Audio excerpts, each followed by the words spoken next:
சிந்தித்து வருகிற வேத பகுதிக்கு நாம் திருப்பிக் கொள்வோம்.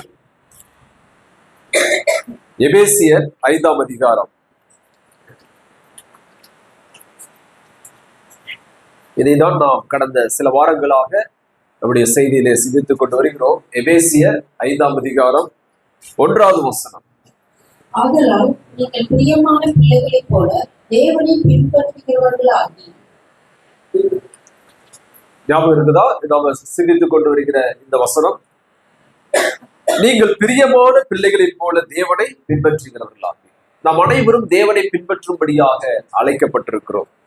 எப்படி நாம் தேவனை பின்பற்றணும் அப்படின்னு சொன்னா, இந்த இடத்துல தேவன் என்று சொல்லும் போது யாரை குறிக்கிறது என்றால் பிதாவாகிய தேவனை குறிக்கிறது. அப்ப பிதாவாகிய தேவனை நாம் எப்படி பின்பற்றணும் அப்படின்னு சொன்னா, பின்பற்றுதல்னா தெரியுதுல்ல, அவரை ஃபாலோ பண்ணி நடக்கணும். எப்படி ஃபாலோ பண்ணி நடக்கணும் அப்படின்னு சொன்னா, முதல் வார்த்தை பிரியமான பிள்ளைகளைப் போல. ஏதோ ஒரு பிள்ளைகளைப் போல அல்ல. எப்படிப்பட்ட பிள்ளைகளைப் போல? பிரியமான பிள்ளைகளைப் போல. ஒரு குடும்பத்துல ஒரு குழந்தை எப்படி இருக்கும் தெரியுங்களா? பிரியமான பிள்ளையா இருக்கும் இல்லைங்களா? சில பிள்ளைங்க தரித்திரமா இருக்கும். சில குழந்தைங்க பெற்றோருக்கு பிரியமா என்ன செய்வாங்க? நடப்பாங்க. அப்ப நாம எப்படி நடக்கணும் அப்படின்னு சொன்னா, கடவுளை பின்பற்றணும்னா ஏதோ சாக்கு போக்குக்கு கடவுளை பின்பற்றக்கூடாது. ஏதோ சர்ச்சுக்கு போகணும் அப்படின்ட்டு என்ன செய்யக்கூடாது? கடவுளை பின்பற்றக்கூடாது. எப்படி? பிரியமான பிள்ளைகளை போல.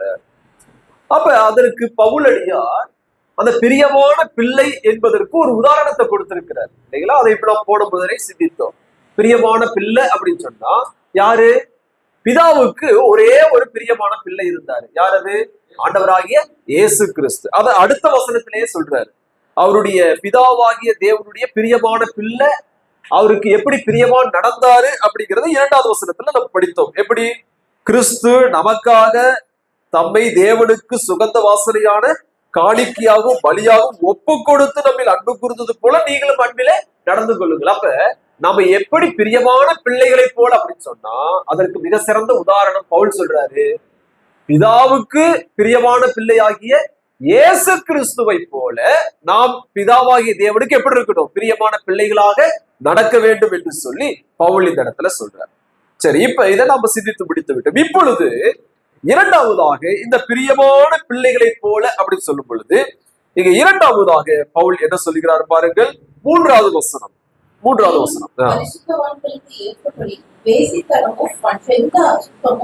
பொருளாசையும் ஆகிய இவைகளின் பேர்வுகளாய் உங்களுக்குள்ளே சொல்லப்படவும் கூடாது. இப்பொழுது 2வதாக பிரியமான பிள்ளைகள் அப்படின்னு சொன்னா, பிள்ளைகளை போல தேவனை பின்பற்றணும் அப்படின்னா, 2வதாக 3வது வசனத்தின் முதல் பகுதியில் நாம படித்தோம், மேலும் பரிசுத்தவான்களுக்கு ஏற்றபடி. அப்ப பிரியமான பிள்ளைகள் அப்படின்னு சொன்னா அவங்க யாரு? பரிசுத்தவான்கள். அல்லது அந்த இடத்துல நீங்க படிக்கும் பொழுது பரிசுத்தவான்களுக்கு ஏற்றபடி. அப்ப பிரியமான பிள்ளைகள் எப்படி நடப்பாங்களாமா? எப்படி நடப்பாங்க? பரிசுத்தவான்களுக்கு ஏற்றபடி நடக்கிறவங்க தான் யார் தெரியுங்களா? தேவனுடைய பிரியமான பிள்ளைகள். அப்ப நீங்களும் நானும் தேவனுக்கு பிரியமான பிள்ளைகளாக வேண்டும் என்றால் நம்ம என்ன செய்யணும்? பரிசுத்தவான்களுக்கு ஏற்றபடி நம்ம என்ன செய்யணுமாமா? நடக்கணும். அது என்னது? பரிசுத்தவான்களுக்கு ஏற்றபடினா என்னதுக்கு அர்த்தம்? இந்த இடத்துல யார் பரிசுத்தவான்கள்? பவுல் முதல் அதிகாரத்திலேயே சொல்லிக்கிறார் பாருங்க. எபேசியர் 1ஆம் அதிகாரம் 1வது வசனம். யார் பரிசுத்தவான்கள் அப்படின்னா, தேவனுடைய சித்தத்தினாலே இயேசு கிறிஸ்துவினுடைய அப்போஸ்தலனாகிய பவுல் எபேசுவிலே கிறிஸ்து இயேசுவுக்குள் விசுவாசிகளாய் இருக்கிற பரிசுத்தவான்களுக்கு எழுதுகிறார். யார் பரிசுத்தவான்கள்? விசுவாசிகள் தான். யார் தெரியுங்களா? பரிசுத்தவான்கள். விசுவாசிகள்னா யாரு? அடுத்த கேள்வி, யார் விசுவாசிகள்? யாரெல்லாம் இயேசுநாதரை ஏற்றுக்கொண்டிருக்கிறாங்களோ இல்லையா, பாவம் மன்னிப்பு பெற்றிருக்கிறாங்களோ, இயேசுநாதர் எனக்காக மரித்தார் அப்படின்னு சொல்லிட்டு நம்புறாங்களோ அவர்கள் தான் யார் தெரியுங்களா? விசுவாசிகள். இப்ப பாருங்க, விசுவாசிகள் தான் யார் தெரியுங்களா? பரிசுத்தவான்கள். இப்ப இந்த வசனத்திற்கு வருவோம். நான் படிக்கக்கூடிய இந்த வசனம் 5ஆம் அதிகாரம். மேலும் பரிசுத்தவான்களுக்கு ஏற்றபடி. அப்ப விசுவாசிகள் எப்படி நடக்கணும்? எப்படி வேணாலும் நடக்க முடியாது. எப்படி நடக்கணும்? பரிசுத்தவான்களுக்கு ஏற்றபடி நடக்கும். அவங்க தான் தேவனுடைய பிரியமான பிள்ளைகள். அப்ப நம்ம தேவனுக்கு பிரியமான பிள்ளைகள் ஆகணும்னா விசுவாசிகளாகிய நாம் பரிசுத்தவான்களுக்கு ஏற்றபடி நடக்க வேண்டும். வேதத்துல இந்த வார்த்தை சில இடங்களிலே சொல்லப்பட்டுள்ளது. என்ன வார்த்தை தெரியுமா? பரிசுத்தவான்களுக்கு ஏற்றபடி அப்படிங்கிற வார்த்தை. பாருங்கள், ரோமர் 16ஆம் அதிகாரம் 1வது வசனம். ரோமர் 16:1. வாசியுங்கள். கெங்கிரேய ஊர் சபைக்கு ஊழியக்காரியாகிய நம்முடைய சகோதரி பெபேயாளை நீங்கள் கர்த்தருக்குள் பரிசுத்தவான்களுக்கு ஏற்றபடி ஏற்றுக்கொண்டு. பாத்தீங்களா? பரிசுத்தவான்களுக்கு ஏற்றபடி என்ன செய்யுங்க? ஏற்றுக்கொண்டு. அப்படின்னா என்ன இருக்கு? ஒரு வித்தியாசம் இருக்குது இல்ல அந்த வார்த்தையில. அப்படின்னா சாதாரணமா ஏற்றுக்கொள்வதற்கும் பரிசுத்தவான்களுக்கு ஏற்றபடி ஏற்றுக்கொள்வதற்கும் என்ன இருக்குது? வித்தியாசம் இருக்கு. அப்ப விசுவாசிகளாகிய நாம் ஒருவரை ஏற்றுக்கொள்ளக்கூடிய விஷயத்துல நாம் இந்த பூமியில வாழக்கூடிய இந்த வாழ்க்கையில எப்படி வாழணும் தெரியுமா? மற்றவங்களை போல வாழக்கூடிய வாழ்க்கை அல்ல, மாறாக எப்படி? பரிசுத்தவான்களுக்கு ஏற்றபடி. 1 தீமோத்தேயு 2ஆம் அதிகாரம் 10வது வசனம். 1 தீமோத்தேயு 2:10. தகுதியான வஸ்திரத்தினாலும் ஞானத்தினாலும் தெளிந்த புத்தியினாலும் தேவ பக்தி உள்ளவர்களுக்கென்று சொல்லிக் கொள்கிற ஸ்திரீகளுக்கு ஏற்றபடியே. தேவ பக்தி உள்ளவர்கள் என்று சொல்லிக் கொள்ளுகிற ஸ்திரீகளுக்கு ஏற்றபடியே நற்கிரியைகளினாலும் தங்களை அலங்கரிக்க வேண்டும். அப்ப இங்கே சகோதரிகளுக்கு சொல்லும் பொழுது சகோதரிகள் எப்படி அலங்கரிக்க வேண்டும், எப்படி நடக்க வேண்டும் அப்படின்னா தேவ பக்தி உள்ளவர்களுக்கு ஏற்றபடி என்ன செய்யணும்? நடக்க வேண்டும். அப்படின்னு ஒரு வசனம். தீத்து 2:3. தீத்து 2:3. முதிர் வயதுள்ள ஸ்திரீகளும் அப்படியே பரிசுத்தத்துக்கு ஏற்ற விதமாய் நடக்கும். எப்படி வேணாலும் நடக்கிறது அல்ல, எப்படி நடக்கணும்? பரிசுத்தத்திற்கு ஏற்ற. அப்ப பைபிள்ல நம்ம பார்க்கும் பொழுது விசுவாசிகளுக்கும் உலகத்தின் ஜனங்களுக்கும் ஒரு வித்தியாசம் இருக்கிறது. நம்முடைய நடக்கையிலும் நம்முடைய ஏற்றுக்கொள்ளுதலிலும் நம்முடைய எல்லா விஷயத்திலும் நாம எப்படி நடக்கணும்னா பரிசுத்தவான்களுக்கு ஏற்றபடி, தேவ பக்தி உள்ளவர்களுக்கு ஏற்றபடி, பரிசுத்தத்திற்கு ஏற்றபடி என்ன செய்யணும்னா நம்ம நடக்க வேண்டும். இங்கே நாம் மறுபடியுமாக எபேசியர் 5ஆம் அதிகாரத்திற்கு வருவோம்.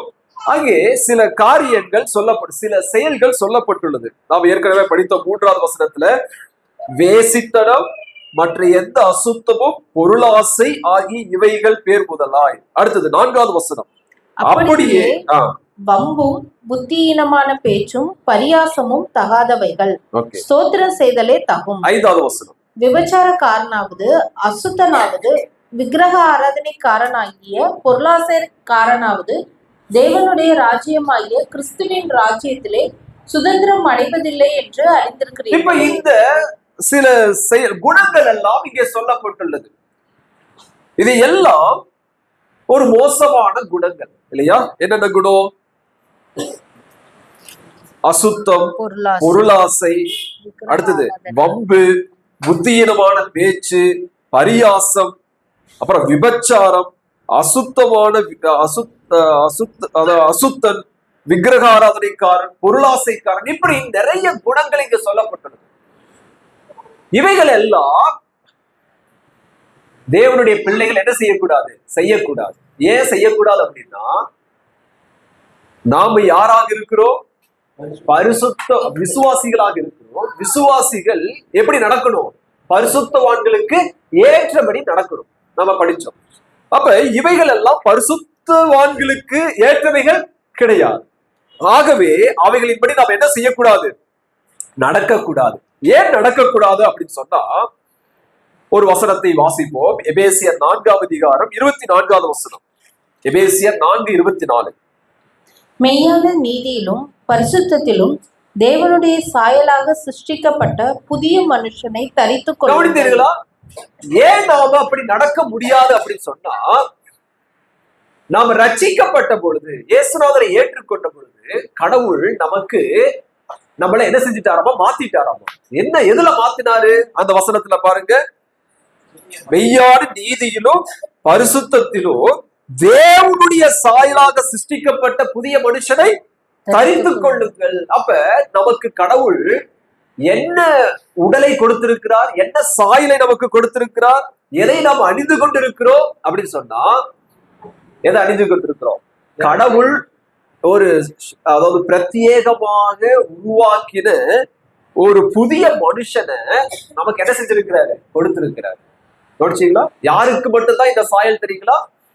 ரட்சிக்கப்பட்டவங்களுக்கு மட்டும்தான் இது பொருந்தும் இல்லையா? இப்ப நம்ம ட்ரெஸ் எடுக்க போகும்போது நிறைய ட்ரெஸ் இருக்குது. அதுல ஏதோ ஒரு ட்ரெஸ் எடுத்து மாட்டிட்டு வாங்கிடுவோமா? இல்ல. நம்ம என்ன செய்வோம்? நமக்கு என்ன ஃபிட் ஆகுதோ அந்த ட்ரெஸ் என்ன செய்வோம்? தேடி தேடி வாங்கி அதை என்ன செய்வோம்? போட்டுருவோம் இல்லையா? அதே போல ரட்சிக்கப்பட்ட பொழுது தேவன் நமக்கு ஒரு பிரத்யேகமான ட்ரெஸ் என்ன செஞ்சிருக்கிறாரு? கொடுத்திருக்கிறாரு. இது ரட்சிக்கப்பட்டவங்களுக்கு மட்டும்தான் என்ன ஆகும்? ஃபிட் ஆகும். அப்ப கடவுளால் சிருஷ்டிக்கப்பட்ட இந்த புதிய மனுஷனை நம்ம என்ன செஞ்சிருக்கிறோம்? தரித்து கொண்டிருக்கிறபடினால இந்த சரீரத்துல இந்த புதிய சிருஷ்டிப்புல எது ஃபிட் ஆகாது தெரியுங்களா? எது ஃபிட் ஆகாது? எது ஃபிட் ஆகாது?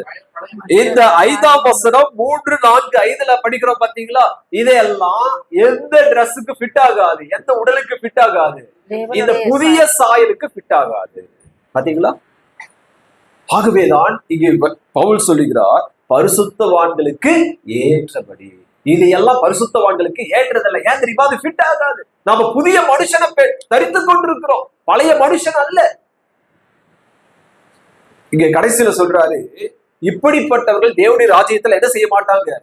பிரவேசிக்க மாட்டாங்க. யாரு? இவங்க. இதெல்லாம் செய்யறவங்க எங்க போக மாட்டாங்க? பரலோகத்துக்கு போக மாட்டாங்க. அவங்க எங்கதான் போவாங்க? நித்திய நரகத்துக்கு போவாங்க.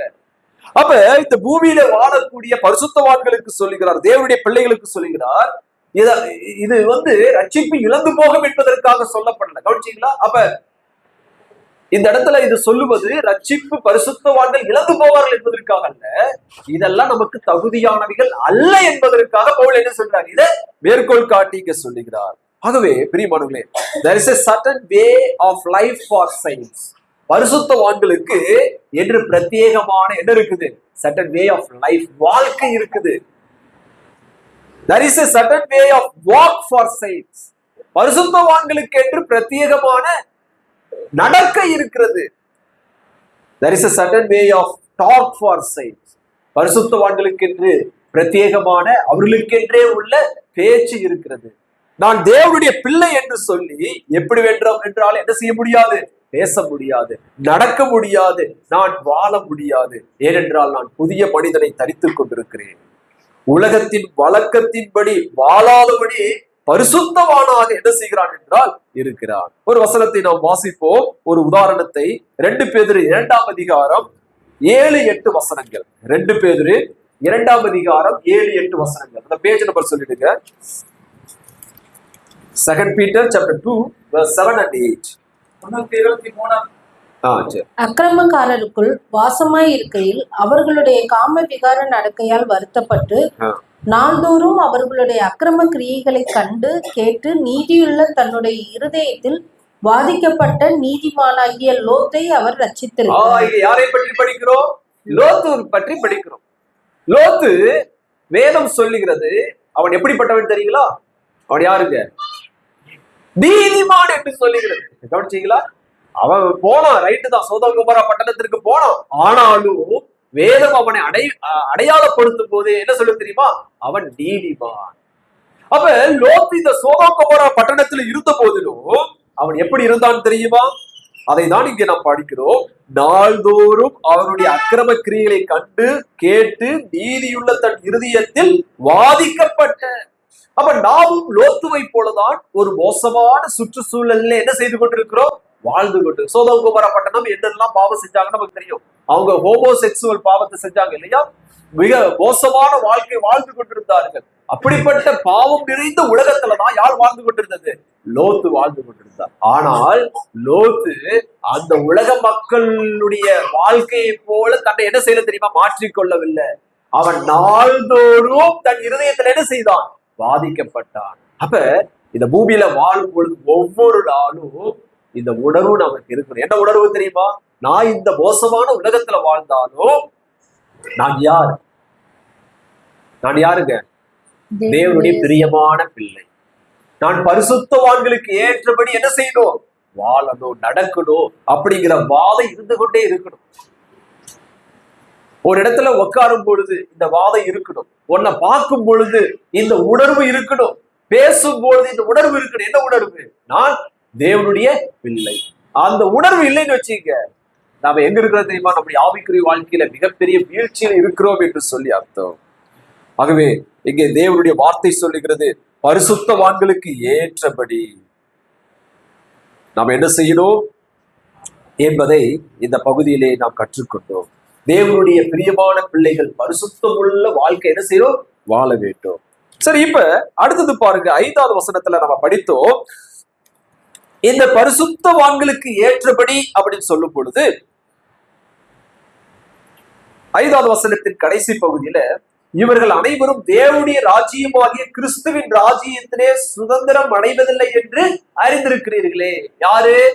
இப்படிப்பட்ட செயல்கள் எல்லாம் செய்யக்கூடியவர்கள் எங்க போக மாட்டாங்க? அங்கே போக மாட்டாங்க, பரலோகத்துக்கு போக மாட்டாங்கன்னு சொல்லப்பட்டுள்ளது. ஆனால் இந்த இடத்துல நீங்கள் சற்று நன்றாக கவனிக்கும் பொழுது 2 ராஜ்யங்கள் இங்க சொல்லப்பட்டிருக்கிறது. கவனித்தீர்களா? முதலாவது தேவனுடைய ராஜ்யமாகிய கிறிஸ்துவின் ராஜ்யம். 2 ராஜ்யம் சொல்லப்பட்டது. தேவனுடைய ராஜ்யமாகிய கிறிஸ்துவின் ராஜ்யம் என்று சொல்லப்பட்டது. அப்ப இந்த தேவனுடைய ராஜ்யமாகிய கிறிஸ்துவின் ராஜ்யத்துல யார் பிரவேசிப்பாங்க அப்படின்னா, இவங்க பிரவேசிக்க மாட்டாங்க. மாறாக யார் பிரவேசிப்பாங்க? யார் பிரவேசிப்பாங்க? இந்த பரிசுத்தவான்கள், தேவனுடைய பிள்ளைகள் என்ன செய்வாங்க? பிரவேசிப்பாங்க. சரி, தேவனுடைய ராஜ்யம் என்றால் என்ன? கிறிஸ்துவின் ராஜ்யம் என்றால் என்ன? நாம இதை கவனிக்க வேண்டியது அவசியம். The kingdom of God.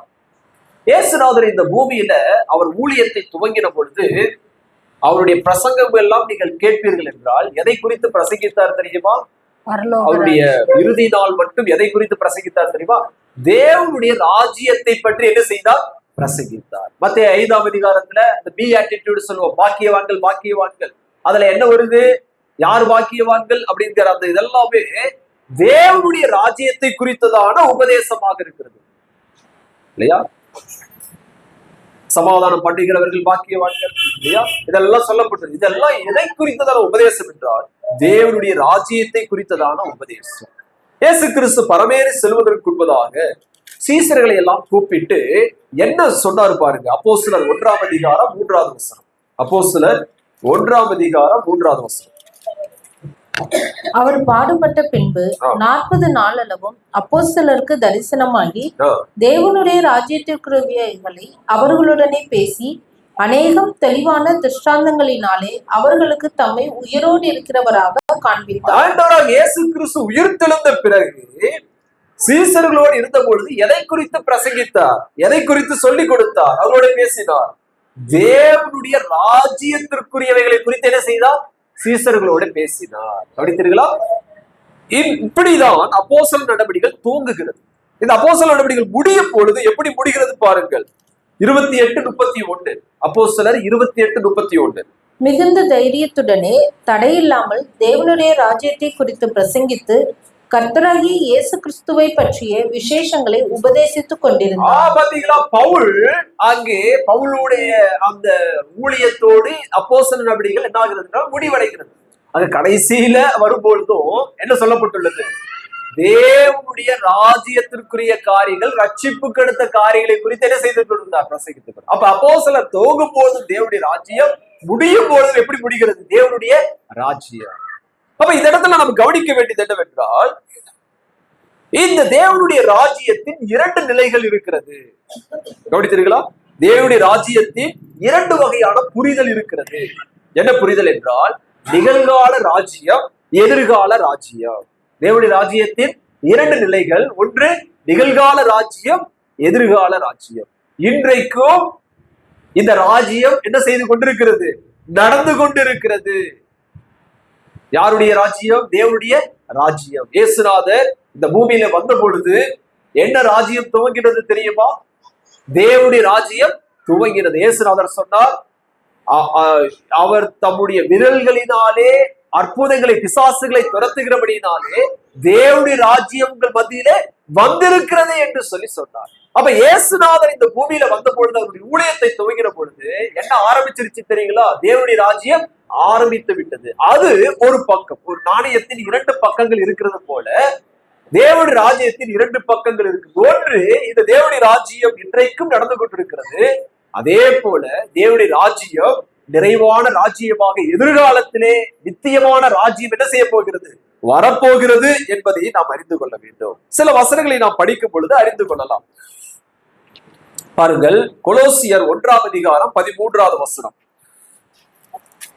கொலோசியர் 1:13. இருளின் அதிகாரத்தினின்று நம்மை விடுதலையாக்கி இருளின் அதிகாரத்தினின்று நம்மை விடுதலையாக்கி தமது அன்பின் குமாரனுடைய ராஜ்யத்திற்கு உட்படுத்தினவருமாயிருக்கிற பிதாவை ஸ்தோத்திரிக்கிறோம். பிதாவானவர் நம்மை எந்த ராஜ்யத்திற்கு உட்படுத்தி இருக்கிறார்? அவருடைய அன்பின் குமாரனுடைய ராஜ்யத்திற்கு உட்படுத்தி இருக்கிறார். அப்ப இன்னைக்கு நம்ம எந்த ராஜ்யத்தில் இருக்கிறோம்? அவர் அன்பின் குமாரனுடைய ராஜ்யத்துல என்ன செய்யறோம்? இருக்கிறோம். இப்ப நம்ம எபேசியர்ல படித்தோம் அல்லவா? எபேசியர் 5ஆம் அதிகாரத்துல தேவனுடைய ராஜ்யமாகிய கிறிஸ்துவின் ராஜ்யத்துல சுதந்திரம் அடைவதில்லை என்று. அப்ப இங்க இடத்துல இரண்டு ராஜ்யங்கள். கிறிஸ்துவின் ராஜ்யம் என்று சொல்லும் பொழுது அது இன்றைக்கு நடந்து கொண்டிருக்கக்கூடிய ராஜ்யமாக இருக்கிறது. அது என்ன ராஜ்யம் என்றால் ஆவிக்குரிய ராஜ்யமாக இருக்கிறது. கவனித்தீர்களா? இந்த ராஜ்யத்தை நம்மளால என்ன செய்ய முடியாது? ராஜ்யம் தான் தெரியுமில்ல, கிங்டம் இல்லையா? கிங்டம் அது நாம் கண்ணால என்ன செய்ய முடியாது, பார்க்க முடியாது. அது ஆவிக்குரிய ராஜ்யமாக என்ன செய்கிறது, இருக்கிறது.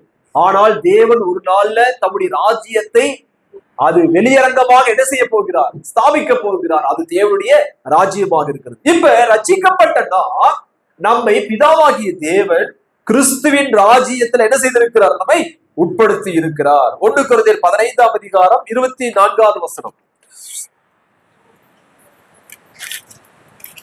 1 கொரிந்தியர் இந்த பகுதியில சற்று நாம் சிந்திப்போம், அப்பொழுதுதான் நாம் புரிந்து கொள்ள முடியும். 1 கொரிந்தியர் 15:24. அதன் பின்பு முடிவு உண்டாகும். அப்பொழுது அவர் சகல துரைத்தனத்தையும் சகல அதிகாரத்தையும் வல்லமையையும் பரிகரித்து தேவனும் பிதாவுமாய் இருக்கிறவருக்கு ராஜ்யத்தை ஒப்புக்கொள்வார். இந்த வசனத்தை நாம் ஏற்கனவே நம்முடைய வேத ஆராய்ச்சி கூட்டத்திலே நாம் படித்திருக்கிறோம். இன்னொரு விஷயம், இந்த வேத ஆராய்ச்சி கூட்டத்துக்கு எல்லாம் வரும்படியாக கேட்டுக்கொள்கிறோம். ரொம்ப சொற்பமான பேர்கள் தான் நாம் வந்து கொண்டிருக்கிறோம். இதை நாம் படித்துக் கொண்டிருக்கிறோம். இப்பொழுது 2 கொரிந்தியர் புஸ்தகத்தை நாம் துவங்கி இருக்கிறோம். ஆகவே அந்த வேத ஆராய்ச்சிக்கு அனைவரும் வரும்படியாக அன்போடு கேட்டுக்கொள்கிறோம். இப்பொழுது நாம் இங்க படிக்கிறோம். இது 1 கொரிந்தியர் 15:24 கடைசி பகுதியில் என்ன படிக்கிறோம்? இயேசு கிறிஸ்து என்ன செய்கிறார்? வல்லமை பரிகரித்து தேவனுக்கும் பிதாவுமானவருக்கு ராஜ்யத்தை என்ன செய்வார், ஒப்பு கொடுப்பார். இயேசு கிறிஸ்து இந்த ராஜ்யத்தை யாருக்கு ஒப்பு கொடுக்கிறார்? தேவனுக்கு, பிதாவுக்கு என்ன செய்கிறார், ஒப்பு கொடுக்கிறார். கவனிச்சீங்களா? இதுதான் கிறிஸ்து. ஒரு ராஜ்யம் அவருக்கு இருக்கிறது. அந்த ராஜ்யம் முடியும் பொழுது கடைசியாக என்ன செய்கிறார் தெரியுமா? பிதாவுக்கு என்ன செய்கிறார், ஒப்பு கொடுக்கிறார். அப்ப எப்பொழுது இந்த கிறிஸ்துவனுடைய ராஜ்யம் நிறைவடையும்? கவனிச்சீங்களா? இயேசு கிறிஸ்துவனுடைய ராஜ்யம் எப்பொழுது நிறைவடையும் அப்படின்னு சொல்லிட்டு கேட்டீங்கன்னா, பாருங்கள், இந்த வசனத்தை நாம் படிப்போம். 25வது வசனம். 25. எல்லா சத்துருக்களையும் தமது பாதத்திற்கு கீழாக்கி போடும் வரைக்கும் அவர் ஆளுகை செய்ய வேண்டியது. 26. பரிகரிக்கப்படும் கடைசி சத்ரு மரணம். அவர் ஆளுகை செய்ய வேண்டியது எதுவரைக்கும்? இயேசு கிறிஸ்து ஆளுகை செய்வார். கடைசியாக அந்த ஆளுகையை அவர் எங்க கொடுக்கிறாரு? தேவனுக்கும் பிதாவானவருக்கு என்ன செய்கிறாரு, கொடுக்கிறார். அப்ப எதுவரைக்கும் கிறிஸ்து ஆளுகை செய்வார்? இல்ல அங்க பாருங்க, தெளிவா இருக்குது. 26வது, பரிகரிக்கப்படும் கடைசி சத்துரு மரணம். அந்த மரணத்துக்கு முடிவு உண்டாக்கும் மட்டும், அல்லது இன்னும் பாருங்கள் 24வது வசனத்தை இப்பொழுது மறுபடியும் படிப்போம், அப்பொழுது புரிந்து கொள்ளலாம். 24. பின்பு முடிவு உண்டாகும். அப்பொழுது அவர் சகல துரைத்தனத்தையும், அதன் பின்பு முடிவு உண்டாகும். எதன் பின்பு? 23வது வசனம். அவனவன் தன் தன் வரிசையிலே உயிர்ப்பிக்கப்படுவான். முதற் பலனானவர் கிறிஸ்து, பின்பு அவர் வருகையில் அவருடையவர்கள். பாத்தீங்களா? இதெல்லாம் நம்ம படிச்சிருக்கிறோம் ஏற்கனவே. அந்த உயிர்த்தெழுதலை பற்றி நாம் எப்ப படிச்சோம்? பைபிள் ஸ்டடியில நம்ம படிச்சோம். ஒவ்வொருவரும் ஒவ்வொரு காலகட்டத்துல என்ன செய்வாங்க? உயிர்த்தெழுவாங்க. கடைசியில வெள்ளை சிங்காசன நியாய தீர்ப்புல யார் உயிர்த்தெழுவாங்க? அவிசுவாசிகளும் என்ன செய்வாங்க? உயிர்த்தெழுந்து என்ன செய்வாங்க? வருவாங்க வெள்ளை சிங்காசன நியாய தீர்ப்பு. இது எல்லாம் அப்ப வெளிப்படுத்தல் நாம 21 படிக்கும் பொழுது கடைசியாக மரணமும் பாதாளமும் எங்கே போடப்பட்டது? அக்னி கடலிலே போடப்பட்டது என்று சொல்லி படிக்கிறோம். இப்ப இதை முடித்துதான் 24வது வசனம் சொல்லுகிறது, அதன் பின்பு முடிவு உண்டாகும். இந்த உயிர்த்தெழுதல் எல்லாம் நடந்து முடிந்த பிறகு என்ன உண்டாகும்? முடிவு உண்டாகும். இப்ப படிங்க. அப்பொழுது அவர் சகல துரைத்தனத்தையும் சகல அதிகாரத்தையும், இந்த சகல துரைத்தனங்கள் அதிகாரங்கள் வல்லமைகள் என்றால் என்னவென்றால், வானமண்டலங்களில் இருக்கிற பிசாசுகள் இருக்கிறது அல்லவா, சாத்தானுடைய சேனைகள், அசுத்தாவிகள், இவைகளை குறிக்கக்கூடியதான் என்னது? இந்த துரைத்தனங்கள், அப்புறம் அதிகாரங்கள், இது எல்லாமே இது அதுதான் குறிக்கிறது என்பதற்கு அத்தாட்சி என்ன தெரியுங்களா? எபேசியர் தானே 6ஆம் அதிகாரம் 12வது வசனம். இவைகள் எல்லாம் எதை குறிக்கிறது என்றால், சாத்தானையும் அவருடைய ராஜ்யத்தையும் குறிக்கிறது. எபேசியர் 6:12. ஏனெனில் மாம்சத்தோடும் இரத்தத்தோடும் அல்ல, துரைத்தனங்களோடும் அதிகாரங்களோடும் இப்பிரபஞ்சத்தின் அந்தகார லோகாதிபதிகளோடும் வான மண்டலங்களில் உள்ள பொல்லாத ஆவிகளின் சேனைகளோடும் நமக்கு. இப்ப இந்த அதிகாரங்கள், துரைத்தனங்கள் இதெல்லாம் எதை குறிக்கிறது? எதை குறிக்கிறது? சாத்தானையும் அவருடைய ராஜ்யத்தையும் அவருடைய தூதர்களையும் குறிக்கிறது. இப்பொழுது நாம் வருவோம் 1 கொரிந்தியருக்கு. அங்க என்ன படிக்கிறோம்? இயேசு கிறிஸ்து சகல துரைத்தனத்தையும் அதிகாரத்தையும் வல்லமையும் என்ன செய்வார்? பரிகரித்து முற்றிலுமாக யாருக்கு கொடுப்பார்? தேவனிடத்துல என்ன செய்வார்? ஒப்பு கொடுப்பார். அப்புறம் கடைசியாக பரிகரிக்கப்படும் கடைசி சத்திரை அது மரணம். கடைசியாக சாத்தானை எங்க போடுவார் தெரியுமா? அக்னியும் கந்தகமும் எரியக்கூடிய கடலிலே போடுவார். கடைசியாக போடப்படக்கூடிய நபர் யார் தெரியுங்களா? இந்த சாத்தானாக என்ன செய்கிறான்? இருக்கிறான். இப்ப புரிஞ்சுட்டீங்களா? அப்ப இதுதான் கிறிஸ்துவனுடைய ராஜ்யம். இது எப்பொழுது துவங்கினது? கிறிஸ்து வந்த பொழுது இது என்ன செய்தது? துவங்கினது. அது 1000 வருட அரசாட்சி எல்லாம் முடிந்த பிறகு தேவன் கிறிஸ்துவும் இருவருமாக என்ன செய்வார்கள் என்றால் நித்திய ராஜ்யத்தை என்ன செய்வார்கள்? ஸ்தாபிப்பார்கள். அதுதான் தேவனுடைய ராஜ்யமாக இருக்கிறது. அப்ப எதற்காக நான் இங்கே சொல்லுகிறேன் என்றால், நாம் தேவனுடைய ராஜ்யத்திற்கு போவோம், அது உண்மைதான்.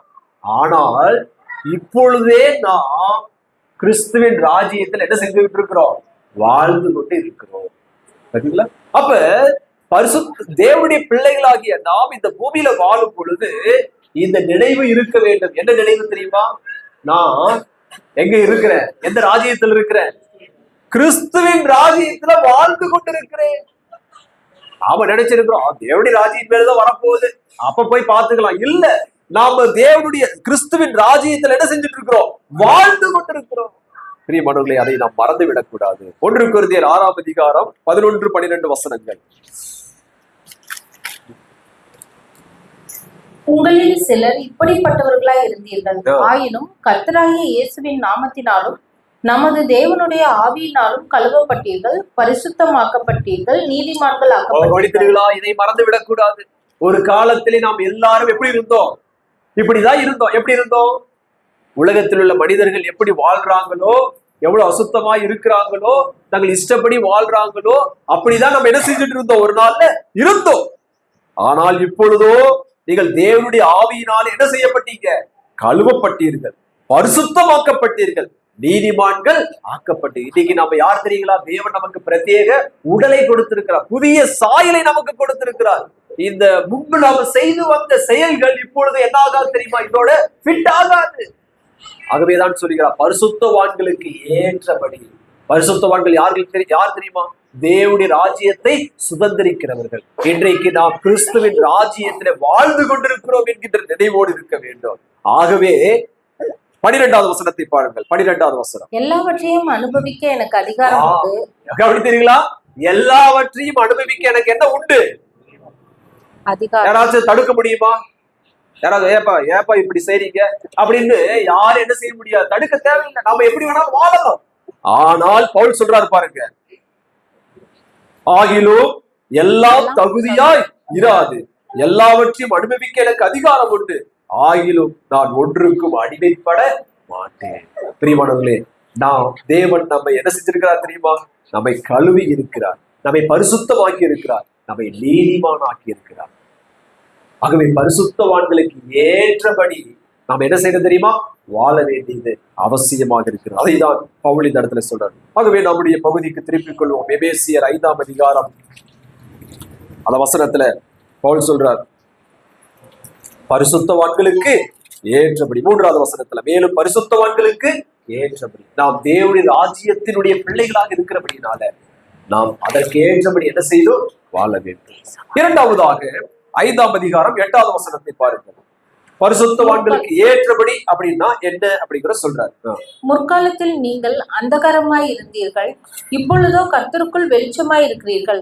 வெளிச்சத்தின் பிள்ளைகளாய் நடந்து கொள்ளுங்கள். பரிசுத்தவான்களுக்கு ஏற்றபடி அப்படின்னா என்ன அர்த்தம் தெரியுங்களா? நாம எல்லாம் யார் தெரியுங்களா? வெளிச்சத்தின் பிள்ளைகள். ஒரு காலத்துல நாம இருளின் அதிகாரத்தில் இருந்து இருளின் பிள்ளைகளாக இருந்தோம். ஆனால் நாம் ரட்சிக்கப்பட்ட போது, இயேசுநாதரை ஏற்றுக்கொண்ட பொழுது, கடவுள் நம்ம இடத்துல இருந்த இருளை மாற்றி நமக்கு என்ன கொடுத்துட்டாரு? வெளிச்சத்தை. நாம எல்லாரும் தேவனுடைய வெளிச்சத்தின் பிள்ளைகளாக இருக்கிறோம். அந்த இடத்துல நீங்க கவனிச்சீங்கன்னா 8வது வசனத்துல கர்த்தருக்குள் வெளிச்சமா இருக்கிறீர்கள். 2வது ஒரு விஷயம், 2வது பகுதி என்ன படிக்கிறோம்? வெளிச்சத்தின் பிள்ளைகளா என்ன செய்யுங்க? நடந்து கொள்ளுங்கள் என்பது ஒரு விஷயம். ஆனா அதுக்கு முன்னாடி மிக முக்கியமான விஷயம் இங்க சொல்லப்பட்டது என்ன தெரியுங்களா? கர்த்தருக்குள் எப்படி இருக்கிறீங்க? வெளிச்சமா இருக்கிறீங்கன்னா அர்த்தம் என்ன? அப்படின்னா அர்த்தம் என்ன? We are the light. அதான் அதனுடைய அர்த்தம். கர்த்தருக்குள் நீங்க எப்படி இருக்கிறீங்க? ஆங்கிலத்துல என்ன போட்டிருக்கு படிக்கப்பட்டதா? இங்கிலீஷ்ல என்ன போட்டிருக்கு?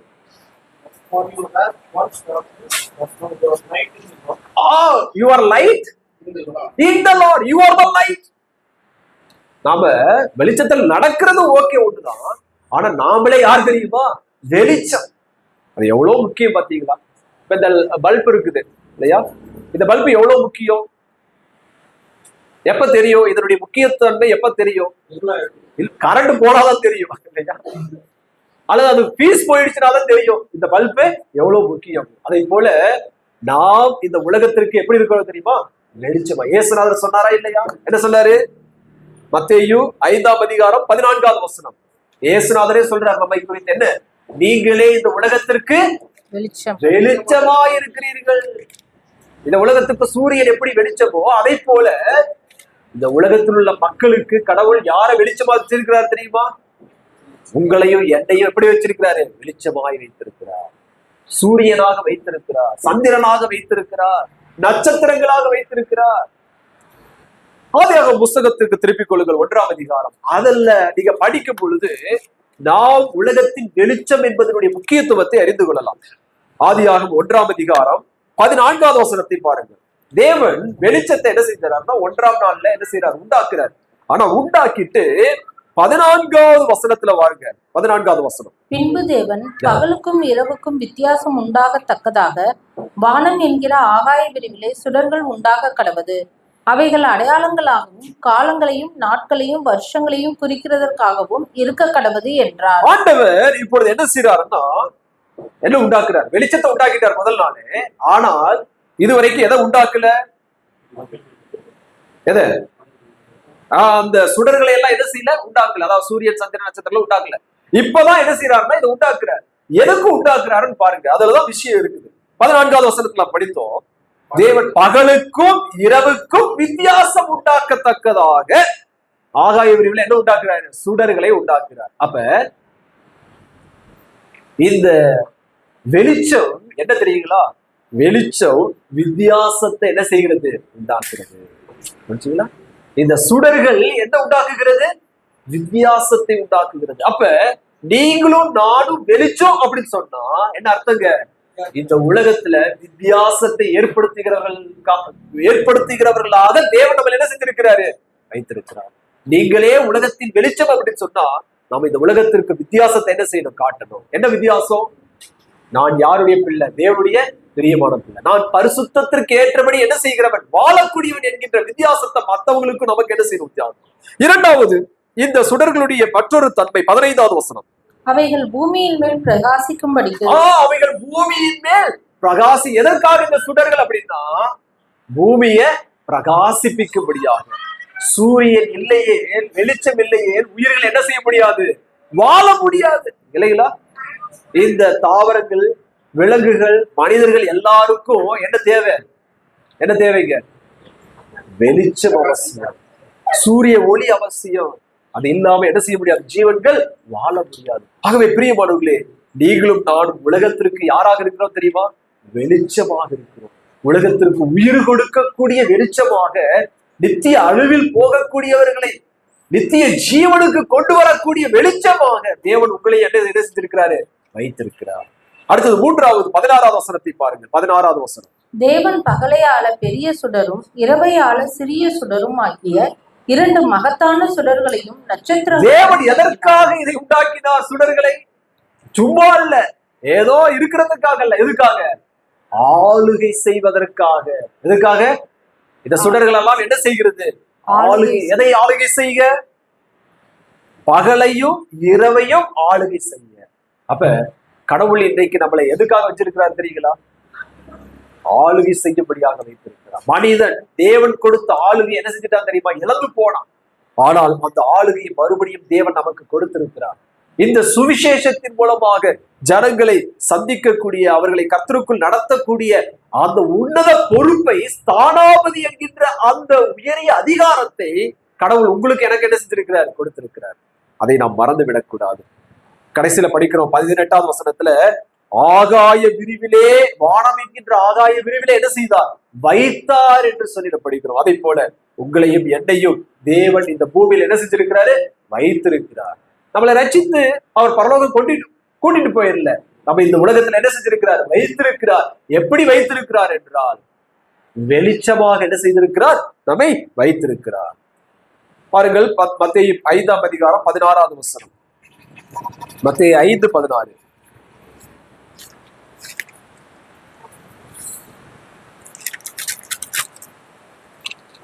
இவ்விதமாய் மனுஷர் உங்கள் நற்கிரியைகளை கண்டு பரலோகத்தில் இருக்கிற உங்கள் பிதாவை மகிமைப்படுத்தும்படி உங்கள் வெளிச்சம் அவர்கள் முன்பாக பிரகாசிக்க கடவுள். அந்த வெளிச்சம் என்ன? உங்கள் வெளிச்சம் மற்றவர்களுக்கு முன்பதாக என்ன செய்ய கடவுள்? பிரகாசிக்க கடவுள். அந்த வெளிச்சம் என்ன? என்ன அந்த வெளிச்சம்? முதல் பகுதி படியுங்கள். மனுஷர் உங்கள் நற்கிரியைகளை கண்டு. அப்ப அந்த வெளிச்சம் என்ன தெரியுங்களா? நற்கிரியைகளை செய்யும்படியாக கிறிஸ்து இயேசுவுக்குள் நாம் என்ன செய்யப்பட்டிருக்கிறோம்? சிருஷ்டிக்கப்பட்டிருக்கிறோம். கடவுள் நம்மளை எதுக்காக சிருஷ்டித்தார் தெரியுமா? புதிய மனிதனை கொடுத்தார் தெரியுமா? மற்றவர்களுக்கு நற்கிரியைகளை காட்ட. அப்ப மற்றவங்களுக்கு அன்பை காட்டாமல் அவங்களை என்ன செய்ய முடியாது? கர்த்தரிடத்துல நடத்த முடியும். நான் மற்றவர்களுக்கு வெளிச்சத்தை காட்டுகிறேன் என்று சொன்னால் அதனுடைய அர்த்தம் என்ன? மற்றவங்களுக்கு நற்கிரியை செய்யணும். அன்பை என்ன செய்யணும்? வெளிப்படுத்த வேண்டியது அவசியமாக இருக்கிறது. ஆகவே நாம் அனைவரும் இருளான கிரியைகளை என்ன செய்யணும் தெரியுமா? விட்டுவிட வேண்டும். திருப்பிக் கொள்ளுங்கள். எபேசியர் 5ஆம் அதிகாரம் 11-12 வசனங்கள். நாம் வெளிச்சத்தின் பிள்ளைகளாக இருக்கிறபடினாலே நாம் என்ன செய்யணும்? எபேசியர் 5:11-12. கனியற்ற அந்தகார கிரியைகளுக்கு உடன்படாமல் அவைகளை கடிந்து கொள்ளுங்கள். அவர்களால் ஒளிப்படத்தில் செய்யப்படும் கிரியைகளை சொல்லுகிறதும் அவலட்சணமாய் இருக்கிறது. அப்ப இந்த அவலட்சணமான ரகசியத்திலே செய்யப்படக்கூடிய இந்த கனியற்ற அந்தகார கிரியைகளுக்கு நாம் என்ன செய்யக்கூடாது? உடன்படக்கூடாது. ஏன் தெரியுமா? இது பரிசுத்தவான்களுக்கு ஏற்ற நடக்கை கிடையாது. பிரியமான பிள்ளைகள் செய்யக்கூடிய செயல் கிடையாது. நாம் தேவனுடைய பிள்ளைகளானால், வெளிச்சத்தை உலகத்திற்கு காட்டுகிறவர்களானால், வெளிச்சத்தின் பிள்ளைகளாக இருக்கிறபடினாலே, வெளிச்சமா இருக்கிறபடினாலே இந்த செயல்களை எல்லாம் நாம் என்ன செய்யணும் தெரியுமா? விட்டுவிட வேண்டும். 14வது வசனத்துல சொல்றாரு, ஆதலால் தூங்குகிற நீ விழித்து மரித்தோரை விட்டு எழுந்திரு, அப்பொழுது கிறிஸ்து உன்னை என்ன செய்வார்? பிரகாசிப்பார் என்று சொல்லியிருக்கார். கர்த்தர் உங்களை பிரகாசிக்கணும்னா, கடவுளுடைய கையில நீங்கள் வல்லமையா பயன்படணும்னா, மற்றவங்களுக்கு பிரயோஜனம் உள்ளவர்களா இருக்கணும்னா நம்ம என்ன செய்யணும் தெரியுமா? தூக்கத்திலிருந்து என்ன செய்யணும்? எந்திரிச்சு நம்முடைய அந்தகார செயல்கள், நம்முடைய பாவ செயல்களை நம்ம விட்டுட்டு நம்ம என்ன செய்யணும் தெரியுமா? நீதி செயல்களுக்கு, பிரியமான பிள்ளைகளுடைய பரிசுத்தத்திற்கு ஏற்ற செயல்களை செய்வதற்கு நாம் விழித்து எழுந்திருக்க வேண்டியது அவசியமாக இருக்கிறது. அப்பொழுது கிறிஸ்து உங்களை என்ன செய்வார் தெரியுமா? பிரகாசிப்பார். இந்த அழுக்கான வாழ்க்கையை வச்சுட்டு கடவுளை என்ன செய்ய மாட்டாரு? பயன்படுத்த மாட்டார். இப்ப இந்த பெண் இருக்குது பாத்தீங்களா? இந்த பெண் என்ன செய்யற? யூஸ் பண்ணிட்டு இருக்கிறேன். இதே பெண் இப்படி வச்சிருக்கும் பொழுது அதுல இருந்து இங்கெல்லாம் வலிஞ்சு ட்ரெஸ் எல்லாம் நார் அடிச்சுன்னு வச்சுக்க, என்ன செய்வேன்? இந்த பெண்ணை வச்சுதான் இவ்வளவு நாள் எழுதிட்டு இருந்தேன். ஆனா இப்ப நான் யூஸ் பண்ணுவேனா தூக்கி என்ன செஞ்சிருவேன், எடுத்துருவேன். அத போல அவருக்கு கேவலம் உண்டாக்கக்கூடிய செயலை நான் என்ன செய்யக்கூடாது, செய்யணும். அவருக்கு அவமகிமை செய்யக்கூடிய செயலை, என்னால அவருடைய நாமம் தூஷிக்கப்படக்கூடிய செயலை நான் என்ன செய்யக்கூடாது, செய்யணும். அப்படி செய்வேன் என்றால் கர்த்தரை என்ன செய்ய மாட்டாரு, தூக்கி போட்டு யூஸ் பண்ண மாட்டார். ஆகவே பிரியமான பிள்ளைகளை போல பரிசுத்தத்திற்கு ஏற்றபடி நாம் வாழும்படியாக அழைக்கப்பட்டிருக்கிறோம். அப்படிப்பட்ட வாழ்க்கையை நாம் வாழ்வோம். நாம் கண்களை மூடி ஜெபம் செய்வோம். நம்மை நாமே சோதித்து பார்ப்போம். நாம் இன்னமும் நாம் தூங்கிக் கொண்டிருக்கிறோமா? பவுல் சொல்லுகிறார், தூங்குகிற நீ மரித்தோரை விட்டு விலகு, பரிசுத்தத்திற்கு ஏற்ற செயல்களை செய்யும். இன்னும் நாம் அந்தகார கிரியைகளை செய்து கொண்டிருக்கிறோம், ரகசியத்தில பாவங்களை செய்து கொண்டிருக்கிறோமா? தேவனுடைய பிள்ளைகளுக்கு ஏற்புடையாத செயல்களை நான் செய்து கொண்டிருக்கிறேனா? பிரியமானவர்களே, அதெல்லாம் ஏற்புடையது அல்ல. இப்படிப்பட்ட செயல்கள் செய்கிறவர்கள் தேவனுடைய ராஜ்யத்தில் பிரவேசிக்க மாட்டார்கள் என்று வேதம் சொல்லி நாம் நம்மை நாமே ஏமாற்றிக் கொள்ள வேண்டாம். நாம் அறிக்கை செய்வோம், உண்மையாலுமே நான் எப்படி வாழ்கிறேன்? நாம் அனைவரும் கிறிஸ்துவின் ராஜ்யத்தில் இருக்கிறோம் என்பதை மறந்துவிட வேண்டாம். தேவன் நம்மை ஒளியாக வைத்திருக்கிறார். ஆகவே ஒளியினுடைய சிறப்பை உணர்ந்து நாம் செயல்படுவோம். நாம் கண்களை மூடி நாம் ஜெபம் செய்வோம். எங்களை கிருபையாய் நேசிக்கும் எங்கள் அன்பின் கர்த்தாவே, நாங்கள் ஸ்தோத்திரிக்கிறோம். இந்த நாளிலும் கர்த்தாவே உடைய திரு சமூகத்திலே வந்து நாங்கள் அமர்ந்து உடைய வார்த்தைகளை கேட்க எங்களுக்கு கிருபை செய்து நமக்காக ஸ்தோத்திரம். பிரியமான பிள்ளைகளைப் போல வாழ்ந்திட, பரிசுத்தவான்களுக்கு ஏற்றபடி நாங்கள் வாழ்ந்திட எங்களுக்கு உதவி செய்து. மற்றவர்கள் வாழ்கிறார்கள், அக்கம் பக்கத்தில் இருக்கிறவர்கள் இப்படி இருக்கிறார்கள் என்று சொல்லி நாங்கள் எங்களை மாற்றிக்கொள்ளாதபடிக்கு, ஆண்டவரே, நான் தேவனுடைய பிள்ளை, நான் கிறிஸ்துவின் ராஜ்யத்திலே வாழ்ந்து கொண்டிருக்கிறேன், தேவன் என்னை ஒளியாக இந்த பூமியில வைத்திருக்கிறார் என்கிற சிந்தையோடு நாங்கள் ஜீவித்தே. ஆண்டவரே, எங்களுக்கு உணர்வுள்ள இருதயத்தை தாரும். இன்னமும் பாவ பழக்கங்களிலே யாராவது இருப்பார்கள் என்றார், பாவ பழக்கங்களிலே அடிமைப்பட்ட விசுவாசிகள் இருப்பார்கள் என்றார், இந்த சத்தியத்தை கேட்டு தங்களை மாற்றிக்கொள்ள, கிறிஸ்துவின் வருகையிலே வெட்கப்பட்டு நிற்காதபடிக்கு தைரியத்தோடு சந்தோஷமாய் நிற்கக்கூடிய ஒரு பரிசுத்தமுள்ள வாழ்க்கையை சபையில் உள்ள ஒவ்வொரு விசுவாசிகளுக்கு தரும்படியாக நோக்கி நாங்கள் மன்றாடி கேட்டுக்கொள்கிறோம். எங்கள் ஜெபம் கேட்டதற்காக நன்றி செலுத்துகிறோம். எங்களை அர்ப்பணிக்கிறோம். எங்களை ஆசீர்வதியும்.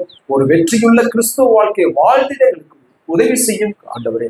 நாங்கள் மோசமான உலகத்திலே வாழ்கிறோம். லோத்து எப்படி சோதோம் குமாரா பட்டணத்திலே வாழ்ந்தாரோ அதை போன்ற ஒரு நாட்டிலே தான் நாங்கள் வாழ்ந்து கொண்டிருக்கிறோம். ஆனாலும் நாங்கள் ஒவ்வொரு நாளும் எங்களுடைய ஆண்டரே, நாங்கள் குத்தப்பட்ட வாழ்க்கை வாழ உதவி செய்யும். ஒரு உணர்வுள்ள வாழ்க்கை வாழ்ந்திட உதவி செய்யும். எங்கள் ஜெபம் கேட்டதற்காக ஸ்தோத்திரம். எங்கள் ஜெபத்தை ஆண்டவராகிய இயேசு கிறிஸ்து நாமத்தில் எழுதுகிறோம். நல்ல பிதாவே, ஆமென்.